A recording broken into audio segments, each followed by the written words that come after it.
So let's take a moment to sort of really appreciate what we've just done. We've just found out that for this function y equals x squared has a derivative. The derivative is called dy dx, and it is 2x for this function. We also call that derivative f prime of x. We also call it dx of f of x. All right? What this means is that at any point x, the slope of the tangent to y equals f of x at the point x, f of x is 2x. We also want to appreciate that, look, our original thing that we had a graph of, f of x, that's a function. What we did when we did that limit process is we got a different function. F prime of x is a different but related function.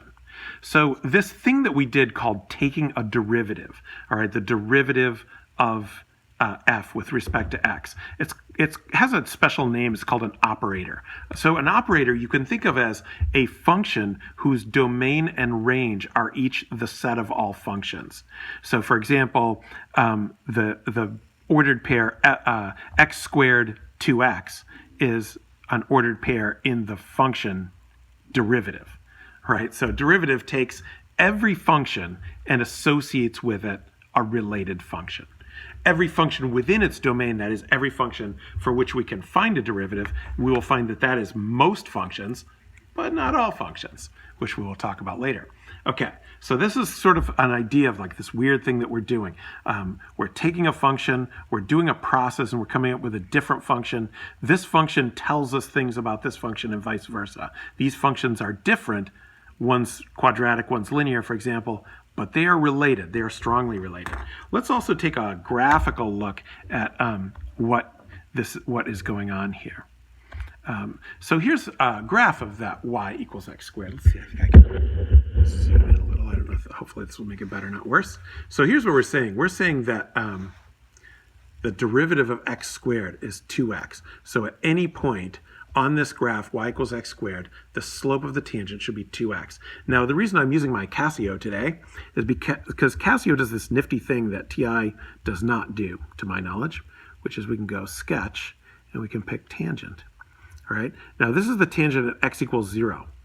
So this is green line is the tangent line to the curve y equals x squared at x equals 0. Well, we said that it would be 2x. The slope would be 2x. And I can see that the slope of this line is 0. 2 times 0 is 0. All right, what if we go to x equals 1? Let's see if we can get x equals 1 here. It's not going to give us exactly 1. I think there's a way we can go trace and just hit 1 or something. X equals trace. I want x equals 1. Okay. And then let's sketch that tangent. Ugh. Okay, and then let's go x equals 1. We're going to get it this time. It's going to be so worth it. All right, good. So now I'm at x equals 1. Now, behold the slope of the line. See how from right this point to this point, we're going up 2 and over 1? That's what it means, that the slope of the tangent is 2 when x equals 1. All right, what about when x equals 2?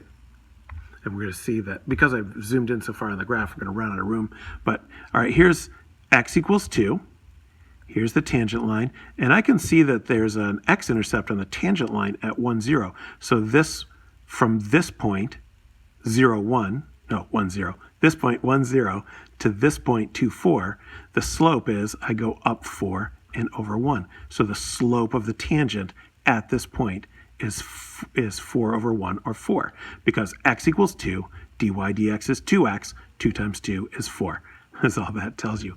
All right, what about when x is a negative number, right? So say x is equal to negative 1. So you see how these graphs are really strongly related, these functions. So now, here I am at x equals negative 1, and I can see that the slope of the tangent is negative 2. Right, down 2 and over 1. So the slope is negative. So an important thing that we're going to notice here is that when the graph is decreasing, the slope of the tangent is going to be negative. So the derivative being negative tells us that the function is increasing. The derivative being negative tells us the function is decreasing. The derivative being positive tells us the function is increasing. What about at x equals negative 2? All right, so here we are at the point negative 2, 4, and we can see that the slope goes down 4 and over 1. So that is a slope of negative 4. So when the x is negative 2, the derivative is 2 times negative 2, which is negative 4. We can see that the slope of the tangent is negative 4. I'm just going to see if we can sort of see what it looks like when x equals 0.5. So what should we have for a slope of tangent when x equals 0.5? The slope of the tangent should be 1 because 2 times 0.5 is 1. All right. So do we see a line that looks like the slope is 1? Does it look like a 45-degree angle? Yeah, it does. It's a little hard to tell because it doesn't intersect any of the corners. But I think we can credibly say the slope of that line is 1. And then if I have x equals negative 0.5, then I'm going to see a slope of negative 1. X equals 0, slope is 0. Right? Now, the other thing we can do is just sort of cruise with this tangent line, say, this is what the tangent line looks like. This is what we mean by a tangent line at various points on the graph. You can see lots of nifty things. So, for example, what's going on when the tangent line has a slope 0? When the slope of the tangent is 0, what feature does the graph have? Yeah, it has a minimum. So another thing that the derivative can tell us is where does the slope have, where's the function have a minimum or maximum value. So I can see that whenever the slope of the tangent is negative, like this, the function is decreasing. Wherever the slope of the tangent is 0, the function has a minimum or a maximum. And wherever the slope of the tangent is positive, the function is increasing. So since the slope of the tangent is f prime, when f prime is positive, f is increasing. When f prime is negative, f is decreasing. And when f prime is 0, f has a max or a min, although that one turns out to be a little bit more complicated than we would like it to be. So those important ideas of the connection between f prime and f, a different but related function, are things we're going to explore at length as we go forward. For now, I just wanted to sort of show you some pictures of what it means when we say that for y, that the derivative of x squared is 2x. All right. Next video, we're going to find some other derivatives. If you want, you could get a head start and see if you can follow what we did last time and find f prime of x for f of x equals x cubed. Notice if we're just finding the derivative of a function, we don't need to say at like a equals 3 or a equals 2. It's just another function. So you could take a stab at that if you like, or if you want, just wait for me to explain it in the next video.